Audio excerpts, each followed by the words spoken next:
Puji Tuhan. Selamat pagi Bapak Ibu. Salam sejahtera di dalam kasih sayang Tuhan Yesus. Supaya saya khotbahnya semangat, coba senyumnya saudara. Kiri kanan, senyum. Say hello juga boleh. Yang mungkin giginya ompong bisa. Tapi yang penting senyum. Puji Tuhan. Nah Bapak Ibu, baru-baru ini di grup sekolah saya di depan itu, Pius. Ternyata pernah rame, foto saya ditayangin saudara. Mereka bilang begini, ternyata yang namanya Santoso Gideon itu tukang sapu gereja. Kalau Sabtu kan kami nyapu, rupanya di foto. Masa tukang sapu gereja bisa kelihatan keren begitu, lalu boleh khotbah ya, heran ya. Khotbahnya pedes maning gitu ya. Dia rupanya YouTube saya sering ditonton sama mereka ya. Teman-teman seberang. Tukang sapu, fotonya ditayangin di grup. Saya pakai nama lain jadi dia nggak tahu kalau saya di dalam situ. Lagi di got depan, lagi nyapu, pakai kaos. Tukang sapu gereja jebule. Kemudian ada yang nanya ke saya, Pak Santoso, dia dikenalnya nama belakangnya. Sebetulnya pegawai yang sampean apa? Pendeta. Dan ini nyapu gereja. Dia pikir pendeta itu harus di atas. Dia nggak ngerti soal hamba yang melayani ya. Saya bersyukur dan bangga dididik di GPDI oleh Bapak Ibu Gembala kami. Jadi hamba bukan cuma di sini saudaraku, sampai ke bawah. Kalau di gereja-gereja lain pendeta nggak begitu. Tapi Alkitabnya ya harus begitu. Yesus saja cuci kaki murid-murid kok. Saya bilang kalau saya nyapu, saya tukang sapu gereja. Kalau saya lagi khotbah, saya pendeta. Kalau di rumah, saya suami dari istrinya Susanti. Kan begitu. Sekarang serius. Saudara, kita akan membahas tentang penyembahan. Nah saudara, penyembah yang benar. Saya udah pelajari lama nih soal ini.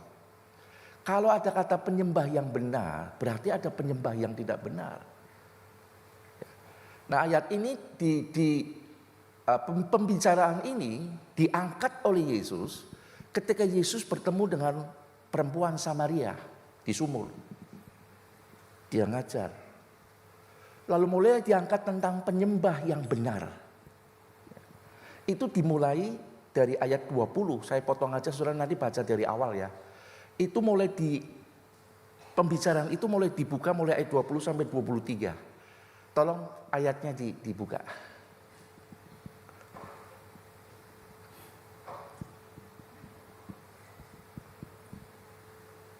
Ayatnya dibuka. Ini dia. Pembicaranya mulai masuk tentang penyembahan dibahas oleh Tuhan Yesus mulai 20 sampai 23. Ayatnya berbunyi demikian. Nenek moyang kami menyembah di atas gunung ini, tetapi kamu katakan bahwa Yerusalemlah tempat orang menyembah. Kata Yesus kepadanya, percayalah kepadaku, hai perempuan, saatnya akan tiba bahwa kamu akan menyembah Bapa bukan di gunung ini, dan bukan juga di Yerusalem. Kamu menyembah apa yang tidak kamu kenal. Kami menyembah apa yang kami kenal. Sebab keselamatan datang dari bangsa Yahudi. Ya, ini kita akan bahas terus ya, ayat 23. Tetapi saatnya akan datang dan sudah tiba sekarang. Ini sejak Tuhan ngomong ribuan tahun. Bahwa penyembah-penyembah benar akan menyembah Bapa dalam roh dan kebenaran. Dan sebab Bapa menghendaki penyembah-penyembah yang demikian. Penyembah-penyembah benar. Itu yang saya jadi penasaran. Dan itu yang dicari Tuhan. Itu artinya ada penyembah yang gak benar saudara. Selama ini. Nah, itu yang saya pelajari cukup lama saudara. Dan puji Tuhan saya mendapatkan berkat itu, saya bagikan pagi ini. Kita sama-sama belajar untuk menuju menjadi penyembah yang benar. Ya, haleluya. Mari kita lihat ayat yang ke-20. Bukan ayat 20 sampai 24 nih salah ketik ya, ayat yang ke-20. Perempuan ini mengatakan, nenek moyang kami menyembah di atas gunung ini. Tetapi kamu katakan bahwa Yerusalemlah tempat orang menyembah. Nah Bapak Ibu, klik lagi. Gunung tempat wanita Samaria menyembah yang dimaksud adalah Gunung Gerizim. Orang-orang Samaria. Sementara ia juga menyatakan bahwa orang Yahudi menyembah Allah di Yerusalem. Memang bait Allah letaknya di Yerusalem.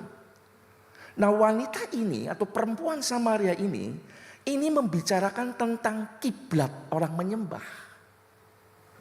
Dan itu diwariskan turun-temurun loh saudara. Saudara lihat waktu Daniel berdoa, dia membuka jendela ke arah Yerusalem. Sampai hari ini saudara sebelah masih kiblat. Dia berbicara soal kiblat atau tempat gitu ya. Tapi jawab Tuhan apa saudaraku? Di ayat yang ke-21, klik. Kata Yesus kepadanya, percayalah kepadaku. Nah, kita harus percaya sama Tuhan Yesus. Hai perempuan, saatnya akan tiba bahwa kamu akan menyembah Bapa bukan di gunung ini dan bukan juga di Yerusalem. Nah Tuhan Yesus menjelaskan, klik saudaraku, bahwa penyembahan kepada Tuhan itu tidak ditentukan oleh kiblat atau berkaitan dengan tempat apapun. Saudara mau menghadap ke sana, no problem. Dan tidak berbicara soal tempat yang khusus, harus di gereja, tidak. Tapi yang penting di sini apa lanjut saudaraku? Yohanes 4 ayat 22. Kamu menyembah apa yang tidak kamu kenal. Kami menyembah apa yang kami kenal. Lanjut catatannya.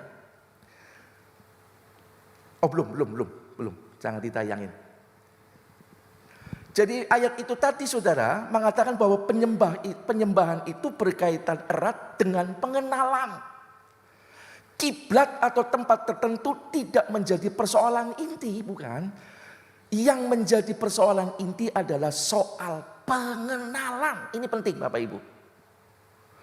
Akan sulit bagi seseorang untuk memuja sesuatu yang tidak ia kenal. Persoalan menyembah adalah kenal tidak dengan orang yang disembah. Itu dia yang penting. Kalau nggak kenal, kita sama seperti animisme dan dinamisme. Nyembah batu sama pohon, wah apa orang ngerti. Sementing kayungan ada kekuatan, dia sembah. Tidak ada bedanya saudara. Jadi bicara soal penyembahan ini, bicara soal pengenalan. Kita kenal nggak sama yang disembah itu?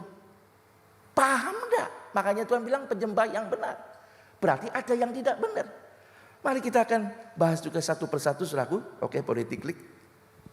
Kata menyembah dalam teks Yunani aslinya ditulis proskuneo atau disebut juga proskineo. Ini perbedaan ini cuman ejaan saudaraku ya. Sebab tulisan Yunani modern dengan tulisan Yunani waktu Alkitab ditulis sedikit berbeda, tapi artinya sama. Kayak di Indonesia, soenarto sama sunarto sama. Jadi proskuneo sama proskineo itu podoai, saudaraku artinya. Nah ini merupakan kata gabungan dari pros dan kion. Klik lagi. Pros itu artinya maju datang, mendekat untuk menunjukkan penghormatan. Sementara kion, mohon maaf saudaraku ya. Ternyata satu-satunya artinya adalah anjing saudara. Saudara jangan salah paham dulu. Itu yang saya pelajari. Jadi arti proskineo, klik. Yang pertama,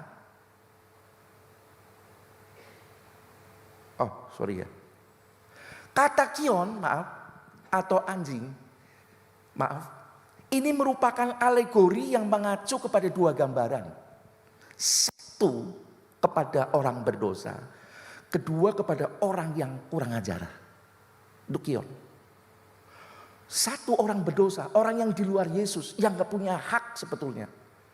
Saudara ingat waktu Yesus menguji iman wanita Sirofoniki, dia bilang tidak pantas roti yang diberikan kepada anak diberikan kepada anjing. Tuhan bukan lagi menghina saudaraku, tapi ungkapan itu sudah umum di orang Yahudi. Umum ungkapan itu waktu itu, bahwa orang-orang berdosa itu kion dan kurang ajar. Lanjut. Jadi arti proskuneo yang pertama ini menjelaskan kepada kita tentang gambaran orang berdosa dan gambaran dari orang-orang yang kurang ajar. Rupanya orang berdosa itu kurang ajar, saudaraku. Ngelawan sama Tuhan ya kurang ajar, betul itu. Yang ketika berjumpa dengan Tuhan maka haruslah ia datang mendekat dengan tujuan intinya adalah untuk menunjukkan penghormatan kepada Allah.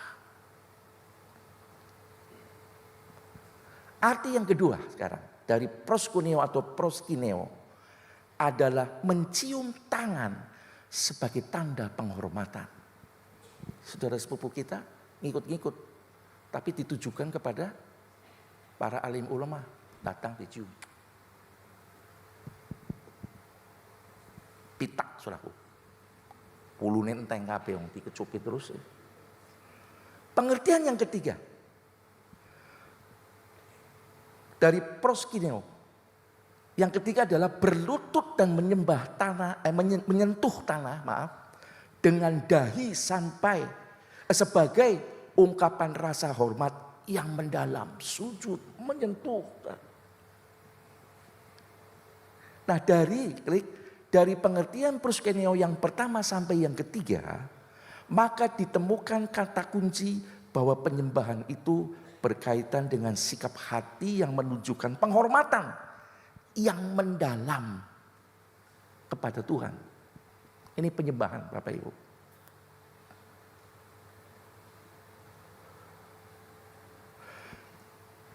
Jadi lanjut, jika kita melakukan penyembahan kepada Tuhan, maka kita harus mematok tujuan menyembah yang benar. Yaitu untuk menunjukkan betapa kita menghormati Tuhan, untuk realita mengenal siapa Tuhan, dan juga untuk realita mengenai apa yang telah Tuhan kerjakan buat kita. Jadi pujian itu bisa dikerjakan, saudaraku. Senantiasa kita harus memuji Tuhan. Tapi kalau pujian penyembahan beda dengan pujian permohonan. Beda. Kalau pujian untuk memohon itu kepentingan kita. Bilurnya sungguh heran. Dia percaya kalau dia mau disembuhkan. Nyanyilah. Itu permohonan. Jangan dicampur aduk saudara. Tapi kalau pujian buat menyembah, ini hanya untuk menghormati Tuhan. Kita yang sebenarnya adalah kion, maaf tadi nggak usah disebutkan lagi ya. Yaitu orang-orang yang berdosa, yang kurang ajar, yang sebenarnya tidak layak dan tidak punya peluang untuk maju, datang mendekat kepada Tuhan. Tetapi ini realita Alkitab yang diajarkan kepada kita, dan itu benar. Bahwa seluruh kemurahan dan karya yang luar biasa dari apa yang Tuhan telah kerjakan dalam hidup kita, maka kita sebagai orang-orang yang berdosa yang kurang ajar ini mendapatkan sebuah anugerah dan kesempatan dari Tuhan untuk mengalami diperdamaikan dengan Tuhan. Ini namanya orang benar. Pemahaman ini Bapak Ibu penting bagi kita untuk kita renungkan berulang-ulang dalam keseharian kita. Supaya setiap kali kita datang untuk menyembah Tuhan, kita tidak datang menyembah Tuhan dengan motif lain. Ingat, pujian penyembahan dan pujian permohonan beda saudara. Mohon maaf kadang-kadang kita latah ya. Ayo memuji Tuhan, sembah Dia. Engkau yang punya masalah akan dijawab Tuhan. Kita latah. Mungkin saudara yang punya beban hutang. Loh, yang utang kita kok Tuhan yang suruh bayar? Memang betul Tuhan bisa tolong kita. Itu doa permohonan, bukan penyembahan. Tapi kalau penyembahan itu Kepentingan Tuhan kita memberi. Kemarin tema kita kesempatan memberi. Salah satu memberi adalah penyembahan. Enggak ada motif lain. Menyembah Tuhan. Kita berkorban, memberi penyembahan. Jadi tidak ada motif lain selain untuk menunjukkan betapa kita hormati Tuhan. Kita respect kepada realita tentang siapa Dia. Bahwasanya Ia Tuhan yang hebat, yang memiliki kasih yang besar untuk menerima kita kion tanpa syarat. Luar biasa saudara. Kita tuh sebetulnya nggak pantas. Kion kita itu. Paham ya kion ya? Yang seharusnya nggak pantas dan tidak layak untuk mendekati Dia. Tetapi oleh korban penebusannya kita dilayakkan dan dibenarkan untuk menghampiri dan menyembahnya. Kalau kita butuh kesembuhan, butuh pertolongan Tuhan masalah kita, puji Dia dan naikkan permohonan. Tuhan bisa tolong. Tapi kalau sudah berbicara pujian penyembahan, bukan meminta, memohon, tapi kita memberi penghormatan akan korban Tuhan, kasih Tuhan kita yang gak pantas, kita tuh kion saudara. Dikasih Tuhan, nah kita kembalikan hormat pujian. Itu yang namanya memuji, menyembah Tuhan. Kita masuk ayat yang ke-22, Yohanes 4 ayat 22. Saya akan ulangi kalimat ini. Kamu menyembah apa yang tidak kamu kenal. Kami menyembah apa yang kami kenal. Dalam warna kuning itu. Klik saudara. Ayat ini menunjuk bahwa siapapun yang menyembah Tuhan itu harus didasari oleh pengenalan akan Tuhan. Nah kadang kita nggak ngerti saudaraku menyembah Tuhan itu. Dasarnya apa? Jadi dicampur aduk. Nah jembatan ini terpola. Karena penyembahan bukanlah penyembahan tanpa kita memiliki pengenalan. Bagaimana mungkin kita dapat menunjukkan penghormatan untuk maju mendekati Tuhan jika kita tidak mengenal siapa Tuhan? Ini ternyata mengapa Tuhan bilang penyembah-penyembah benar. Banyak yang kurang paham. Banyak gereja juga dicampur adukan ini. Pujian permohonan. Pujian penyembahan.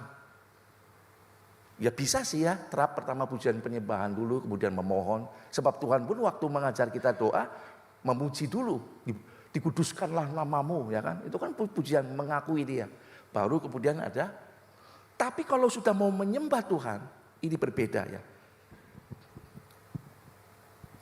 Nah bagaimana mungkin kita dapat menunjukkan penghormatan untuk maju mendekat kepada Tuhan, jika kita tidak mengenal siapa Tuhan itu buat kita.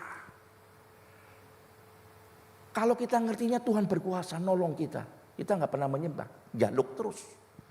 Maka doa itu seolah-olah dipakai untuk fasilitas buat meminta doa. Bukan. Doa bisa juga diangkat untuk kita menyembah Tuhan. Mulai dari sini kita mulai, mudah-mudahan saudara bisa paham itu ya. Lanjut, kata mengenal di dalam bahasa Yunani ditulis eido. Yang memiliki arti mengenal siapa Tuhan, dapat menilai Tuhan dan dapat memahami Tuhan dengan benar. Kita tahu siapa Tuhan, Tuhan yang bagaimana terhadap kita. Dan kita memahami Tuhan dengan benar. Itu eido. Lanjut. Tanpa pengenalan akan Tuhan, kita akan memiliki penilaian yang salah akan Tuhan. Dan tidak memiliki pemahaman yang benar akan kebenaran yang diajarkan. Maka kita akan selalu gagal untuk menyembah Tuhan. Gagal untuk menunjukkan rasa hormat kita kepada Tuhan. Ujung-ujungnya minta lagi saudara. Saudara, saya percaya Tuhan berkuasa nolong kita. Betul, amin. Tapi kalau sudah menyembah, tidak ada hubungannya dengan itu. Kita memberi. Ini kita mulai mengerti pola pujian untuk memohon dan pujian buat menyembah. Di dalam Yakobus 4 ayat 23 sekarang. Tuhan berkata demikian. Tetapi saatnya akan datang dan sudah tiba sekarang. Bahwa penyembah-penyembah benar, ini dia. Itu artinya ada penyembah-penyembah yang nggak ngerti. Rak mudeng, saudaraku. Dan itu yang terpola kebanyakan di dalam jemaat. Penyembah-penyembah benar akan menyembah Bapa dalam roh, dalam pengertian tentang Tuhan itu siapa. Dan dalam kebenaran. Tujuannya ngerti kita menyembah. Sebab Bapa menghendaki penyembah-penyembah yang seperti ini. Tuhan membuka diri untuk saudara memohon. Silakan. Dengan iman. Tapi kalau sudah kita menyembah, kapan kita memberinya ya? Yang menyembah, itu pemberian. Saudara kalau sudah mulai menyembah, cobalah sungguh-sungguh. Menyembah, angkat hati kita, tutup mata. Nanti kalau orang yang sudah ngerti tentang kebenaran firman Tuhan, nggak usah tiru, mari kita angkat, enggak. Orang itu akan digerakkan sendiri rohnya. Untuk kita mengangkat tangan, tapi dengan tulus. Kita lanjut saja dulu ya. Jadi di bagian ini ayat tadi yang kita baca menjelaskan bahwa yang menyembah itu harus memiliki pengetahuan yang benar. Sebab kalau yang menyembah itu benar, maka yang terjadi adalah kita dapat menyembah Allah dalam roh dan kebenaran. Kita yang adalah kion, lagi-lagi kita singgung di situ. Orang-orang yang berdosa yang kurang ajar ini. Tetapi karena karya Kristus disalib yang mengorbankan nyawanya bagi kita, maka dari anugerah ini dia saudara. Anugerah dan kasih Kristus ini, kita yang adalah kion telah dibenarkan olehnya. Ini pengetahuan yang harus ada pada kita. Ketika kita sudah dibenarkan oleh Tuhan, maka identitas kita berubah saudara. Menjadi orang-orang yang dibenarkan. Ini loh posisi kita. Saudara harus paham di sini nih, ini pelajaran dasar sebetulnya.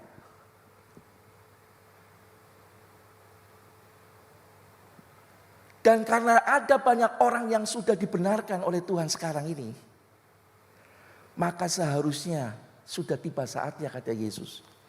Lahirnya penyembah-penyembah yang benar, yang ngerti kenapa kita harus menyembah Tuhan. Yang akan menyembah Bapa di dalam roh dan kebenaran itu. Saya percaya jemaat Mahanaim paham hal ini. Kita akan betul-betul menyembah Tuhan sesuai dengan yang Tuhan inginkan. Penyembah-penyembah yang Tuhan inginkan. Penyembah yang benar. Lanjut. Kata penyembah itu ditulis proskinetes, saudara. Artinya orang-orang yang memuja atau menyembah karena pengenalan akan pribadi yang disembah. Lanjut. Jadi jelas bahwa penyembah-penyembah yang benar tidak akan mungkin lahir tanpa pengenalan terhadap yang disembahnya itu. Itu yang dimaksudkan Tuhan soal penyembahan yang diajarkan kepada perempuan Samaria dan juga kepada kita. Lanjut, sekarang kata benar saudara. Nah kata benar ini ditulis aletinos. Ini diambil dari kata aleptes yang kemudian kita sering dengar kata-kata aletheia. Ada toko buku aletheia, buku rohani. Nah arti kata aletinos ini memiliki beberapa arti saudara. Yang pertama, tulus. Kedua, mencintai kebenaran. Ketika hidup dalam kebenaran. 4, berbicara dalam kebenaran. Dan yang kelima ini nanti kita akan bahas. Memiliki sifat asli dan kemiripan yang sesuai dengan kebenaran itu sendiri. Ini alethenos. Ini penyembah yang benar ini. Kita lanjut dulu saudara. Ketika kita memiliki pengetahuan, jangan keluar dulu. Ketika kita memiliki pengetahuan akan kebenaran, mampu menilai Tuhan dengan benar, mampu memahami betul kebenaran, maka kita akan menjadi orang-orang yang memuja Tuhan dalam posisi tadi tulus, memuja Tuhan dalam posisi mencintai kebenaran dari orang berdosa dan kurang ajar. Karena kita mengenal siapa Tuhan melalui firman-Nya, maka kita berubah menjadi orang-orang yang memuja dan menghormati Tuhan dalam ketulusan.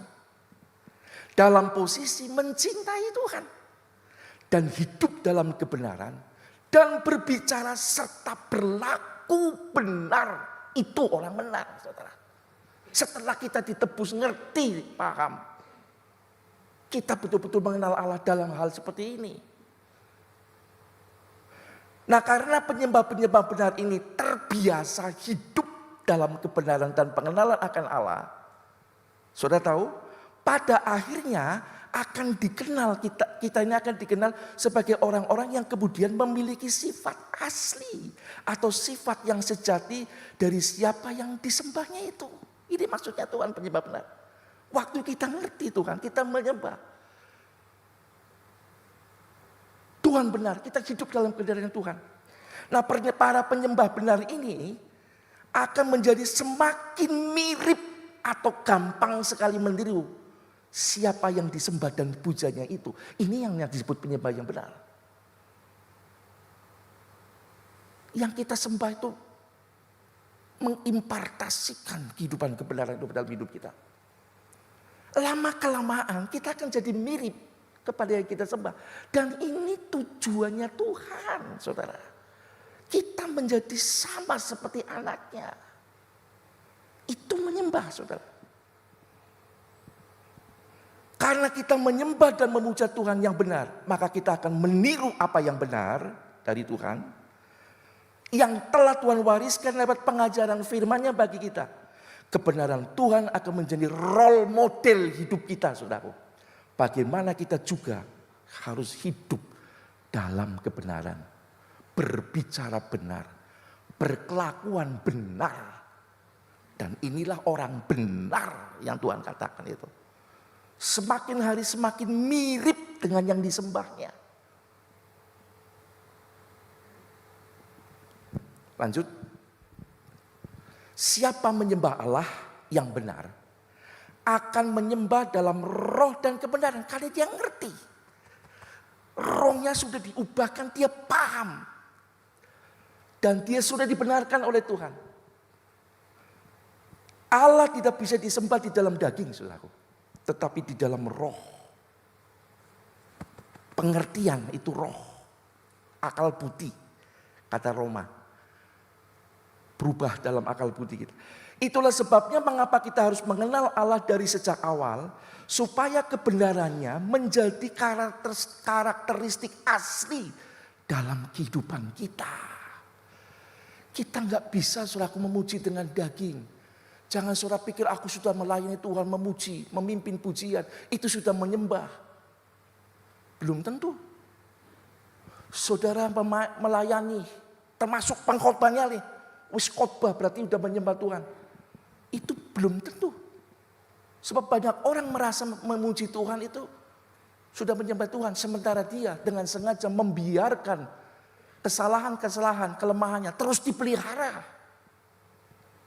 Kita nggak bisa, saudaraku, kalau minggu, kita masih suci, di gereja loh, jangan main-main.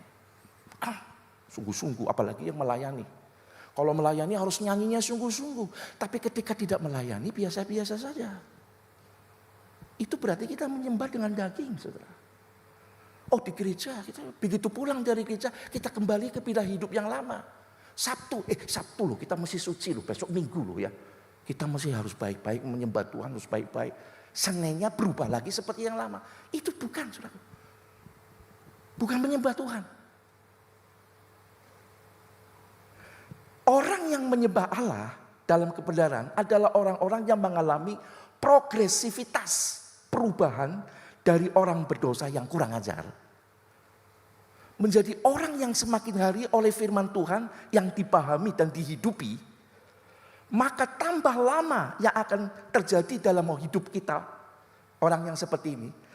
Cara berpikirnya menjadi benar. Kata-katanya benar. Sudah saya singgung tadi. Kelakuannya juga benar. Kalau sudah punya pemahaman ini, Roh Kudus akan terus kuat dalam diri kita.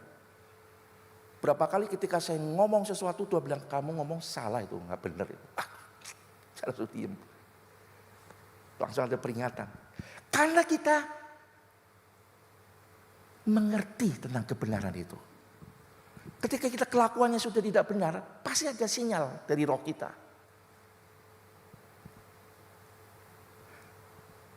Dan orang-orang yang sudah berpikir menjadi benar pikirannya, kata-katanya jadi benar, kelakuannya benar, karena kita menyembah yang benar, paham tentang Allah yang benar. Dan pada waktu nanti orang-orang seperti ini datang menunjukkan penghormatan kepada Tuhan, maka ia adalah ada dalam posisi sangat objektif, hidup di dalam roh dan kebenaran. Dan Tuhan bilang, ini. Orang-orang yang seperti ini aku cari. Yang betul-betul menyembah, ini seperti ini yang aku cari. Apakah waktu kita menyembah Tuhan, Tuhan bilang, oh ini yang aku cari. Terus nak, aku suka penyembahanmu. Jadi sudah mengerti tentang penyembahan yang benar. Saya mulai banyak dipahami itu aku dari belajar Alkitab. Tapi Tuhan, saya masih jauh ternyata. Masih banyak harus belajar terus dari Alkitab. Jadi ini saudaraku yang Tuhan kasih, yang disebut penyembah yang benar di dalam Tuhan. Bukan dengan daging kita. Nah orang berpikir, oh, penyembahan kan memuji Tuhan lah. Making melodi, wah menyembah. Berbahasa roh. Belum tentu loh saudaraku. Jika pemahaman kita tentang menyembah tidak seperti yang Tuhan inginkan. Penyembah yang benar. Saya dulu berpikir seperti itu. Penyembahannya kayak ngono. Tapi penyembah yang benar itu lahir dari roh kita yang diubahkan oleh penebusan darah Yesus. Paham betul itu kebenaran. Dihidupi itu betul-betul kebenaran. Dipraktekkan itu betul-betul kebenaran. Dan pada waktu kita sadar soal itu, kita menghadap Tuhan, kita berkata, Tuhan, betapa engkau baik ternyata Tuhan. Kalau bukan karena engkau aku dibinasa, aku mengangkat, mengucap syukur, menyembah. Dan kalau dalam penyembahan, tiba-tiba Roh Kudus mengubah berkata-kata dalam bahasa roh glosolalia, itu baru benar. Karena lahir dari kebenaran, pemahaman yang benar. Menyembah Tuhan. Jadi Bapak Ibu, pernahkah saudara menyembah dengan pemahaman seperti ini? Aku butuh Tuhan. Oh haleluya, aku mengangkat menyembah Engkau Tuhan. Tolong aku. Pertanyaannya setelah ditolong, masih enggak doa kayak gitu? Tapi kalau kita menyembah dengan cara yang benar, saudaraku yang Tuhan kasih, enggak usah khawatir. Semua kebutuhan kita, Tuhan pasti akan kerjakan. Firman Tuhan berkata demikian, carilah dahulu kerajaan Allah beserta kebenarannya. Maka semuanya itu ditambahkan. Apa sih semuanya? Yang kita butuhkan. Demikian juga dalam menyembah. Menyembah dalam kebenaran. Tuhan tahu kebutuhan kita. Tapi yang diangkat memuji memuliakan Dia, saudara. Tuhan akan kerjakan sebelum kita ngomong. Tuhan udah ngerti, Yesus ngomong. Sebelum kita doa udah ngerti kebutuhannya. Tapi ketika Tuhan, kalau zaman dulu korban ya, baunya naik, harum bagi Tuhan. Nah penyembahan itu seperti dupa yang harum. Penyembah yang benar. Dan kalau orang sudah disenangkan, Bapak sudah disenangkan, Tuhan paham, ngerti saudaraku kebutuhan kita. Itu barang tambahan. Tuhan akan cukupkan. Tapi kedepankan dulu, carilah kebenaran. Kerajaan surga beserta kebenarannya. Termasuk hubungan pribadi dengan Tuhan itu. Sudah harus benar. Maka itu akan ditambahkan kepada kita. Haleluya. Kayak tegang semua nih. Biasanya banyak yang lucu-lucu, tapi saya kalau serius ya serius saudaraku. Tapi saya ingin pemahaman ini sama, saya dan saudara, tentang menyembah di dalam roh dan kebenaran. Puji Tuhan. Biarlah firman ini bukan menjadi pengetahuan saja, tapi direalisasikan, dipraktekkan dalam kehidupan kita. Pada waktu kita menyembah dalam roh dan kebenaran, dengan pemahaman yang benar, saudara percayalah, kita bisa rasa itu Tuhan hadir, saudara.